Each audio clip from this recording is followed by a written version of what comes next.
அசாஃபாத்தியா. இன்னைக்கு நம்ம பார்க்க போகிறது ஒரு பிரேக்ஃபாஸ்ட் இல்லைனா ஒரு ஸ்நாக் அப்படின்னு சொல்லலாம். ஹெல்தியான ஒரு ஸ்நாக் குதிரைவாலி யூஸ் பண்ணி செய்ய போகிறேன். இந்த குதிரைவாலி மில்லட்டில் இருக்கிற ப்ரோட்டீன், ஃபைபர் இது எல்லாமே நல்ல ஹெல்த்தியாக நம்ம கிட்ஸுக்கு எஸ்பெஷலி போய் ரீச் ஆகிறதுக்கு இந்த ரெசிபி ரொம்ப ஹெல்ப்ஃபுல்லாக இருக்கும்.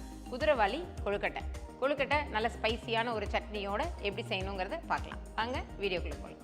ஸோ இப்போ இந்த கொழுக்கட்டை செய்கிறதுக்கு நம்மளுக்கு தேவையான இன்க்ரீடியன்ஸ் என்னென்னு பார்த்துடலாம்.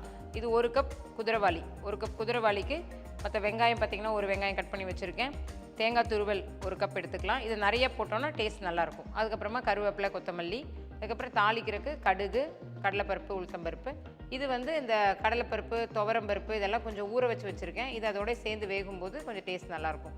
அப்புறம் பச்சை மிளகாய் கொஞ்சம் காரத்துக்கு, உப்பு, அப்புறம் பெருங்காயத்தூள் கொஞ்சம், தேங்காய் எண்ணெய், அவ்வளோதான். வாங்க எப்படி பண்ணணுன்னு பார்க்கலாம். இப்போ ஒரு ஃப்ரை பேன் அடுப்பில் வச்சுக்கலாம்.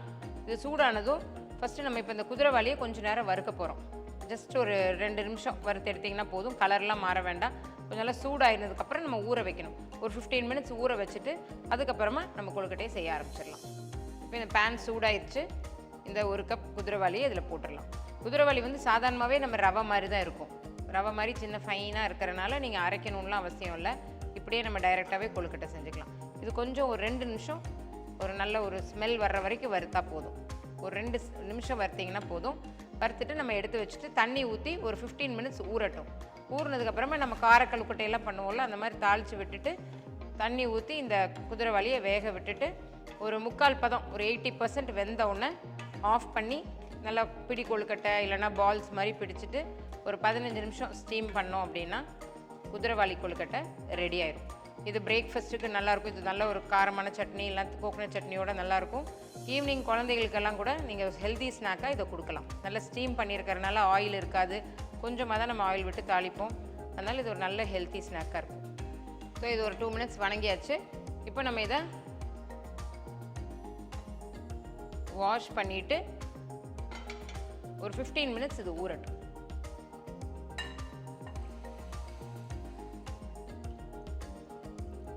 நல்லா இதை கழுவிக்கலாம். கழுவிட்டு ஒரு 15 நிமிஷம் ஊற வச்சுட்டு நம்ம ரெடி பண்ணிக்கலாம். இப்போ ஒரு ஃப்ரை பேனை அடுப்பில் வச்சுக்கலாம். இது கொஞ்சம் சூடாகட்டும். சூடானதுக்கப்புறமா நம்ம கொஞ்சம் தேங்காய் எண்ணெய், இந்த கொழுக்கட்டை நான் இன்றைக்கி கோகனட் ஆயிலில் செய்ய போகிறேன். கோகனட் ஆயில், கோகனட் எல்லாம் போடும்போது நல்லாயிருக்கும் இந்த டேஸ்ட்டு. கோகனட் ஆயில் வேண்டான்னு நினைக்கிறவங்க சாதா எண்ணெய் யூஸ் பண்ணிக்கோங்க. கொஞ்சமாக நான் ஊற்றிக்கிறேன். ஒரு 2லேருந்து 3 டேபிள் ஸ்பூன் அளவு கோகனட் ஆயில் ஊற்றிக்கலாம். கோகனட் ஆயில் நல்ல ஒரு ஃப்ளேவர் கொடுக்கும். கொஞ்சம் சூடாகட்டும். அதுக்கப்புறம் நம்ம கடுகு போட்டுக்கலாம். இப்போ எண்ணெய் காஞ்சதும் கொஞ்சமாக கடுகு, உளுத்தம்பருப்பு போடுறேன். கடுகு பொரியட்டும். கடுகு பொரிஞ்சதும் கொஞ்சமாக கடலைப்பருப்பு. நம்ம நார்மலாக கொழுக்கட்டைக்கெல்லாம் தாளிக்கிற மாதிரி தான். கொஞ்சம் பாருங்கள், நல்ல தேங்காய் எண்ணெயோட வாசம் வருது. இப்போ நல்ல பொடியை நறுக்கி வச்சுருக்கிற வெங்காயம்,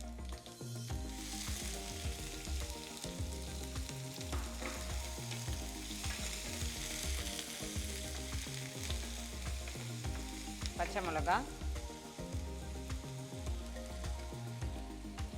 பொடியை நறுக்கி வச்சுருக்கிற கருவேப்பிலை,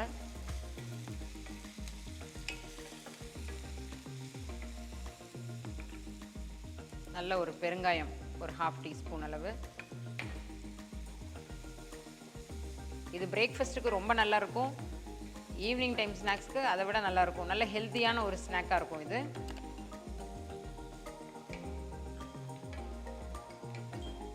கொஞ்சம் நல்ல ஒரு டிரான்ஸ்பரண்ட் ப்ரௌன் கலர் ஆகட்டும். இப்போ நான் இந்த கப்பில் 1 கப் நான் குதிரைவாலி எடுத்திருக்கேன். அதே கப்பில் 2.5 கப் தண்ணி, 1 கப்புக்கு 2.5 கப் தண்ணி நம்ம இப்போ ஊற்றிக்கலாம்.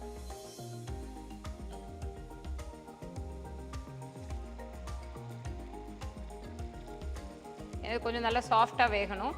பட் ஒரு 3/4 70 to 80% வெந்ததுன்னா போதும். ஒரு 2.5 கப் தண்ணி ஊற்றியாச்சு.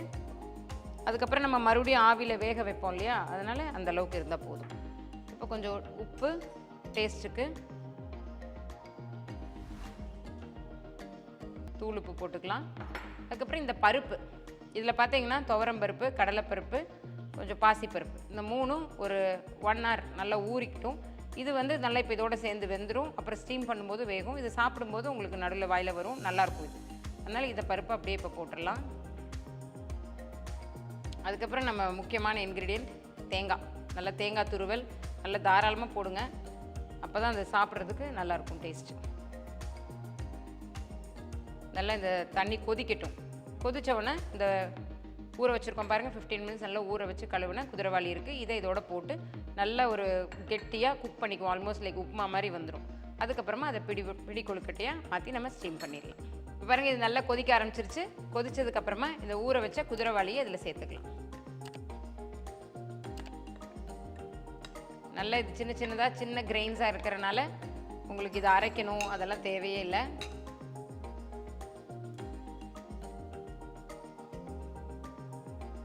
இப்படியே இது வேகட்டும். இப்போ இது பாருங்கள், இது நல்லா குக் ஆயிடுச்சு. ஒரு 80% குக் ஆகி தண்ணியெல்லாம் நல்லா அப்சர்வ் ஆயிடுச்சு. இதில் மேலே நம்ம இப்போ கொஞ்சம் கொத்தமல்லி எல்லாம் போட்டுக்கலாம். போட்டுட்டு கொஞ்ச நேரம் நல்லா ஆற வச்சிட்டோன்னா அப்புறம் நம்ம ஷேப்பில் ஒன்றா பால் மாதிரியும் பிடிக்கலாம், பிடி கொழுக்கட்டை மாதிரியும் பிடிச்சிக்கலாம். பிடிச்சி ஸ்டீம் பண்ண வேண்டியது தான். பாருங்கள், நல்லா மிக்ஸ் பண்ணியாச்சு. அடுப்பை ஆஃப் பண்ணிடலாம். இப்போ இதை கொஞ்சம் ஆற வச்சிடலாம். நல்லா இது ஆறட்டும். ஆறினதுக்கப்புறமா கொழுக்கட்டைக்கு ரெடி பண்ணிக்கலாம். பாருங்கள், இது நல்லா ஆறிடுச்சு. இப்போ நம்ம சின்ன சின்ன பால்ஸாகவும் பிடிச்சிக்கலாம், இல்லை பிடி கொழுக்கட்டை மாதிரியும் பண்ணலாம். பாருங்கள், இந்த மாதிரி பிடி கொழுக்கட்டையாகவும் பண்ணிக்கலாம், இந்த மாதிரி பால்ஸ் மாதிரி எந்த ஷேப்பில் வேணாலும் நீங்கள் பிடிச்சிக்கலாம். நல்லா ஆறுனதுக்கப்புறம் ஷேப் பண்ணி ஸ்டீம் பண்ண வேண்டியது தான். பாருங்கள், இந்த மாதிரி பாலாகவும் பிடிச்சிக்கலாம். இப்போ இந்த தண்ணி கொஞ்சம் சூடாயிருச்சு. இந்த கொழுக்கட்டையை இதில் வச்சிடலாம். ஒரு 10 மினிட்ஸ் ஸ்டீம் ஆகட்டும். கொழுக்கட்டை ரெடி ஆகிடும். ஸோ இப்போ ஒரு 10 நிமிஷம் ஆயிடுச்சு. அடுப்பை ஆஃப் பண்ணிடலாம். இப்போ கொழுக்கட்டை ரெடி ஆயிடும். ஸோ அருமையான குதிரைவாலி கொழுக்கட்டை ரெடி ஆயிருச்சு. நல்ல கோகனட் ஃப்ளேவரோட டேஸ்ட்டாக இருக்குது. நீங்களும் வீட்டில் செஞ்சு பார்த்துட்டு எப்படி வந்துச்சுன்னு எனக்கு கமெண்ட் செக்ஷனில் சொல்லுங்கள்.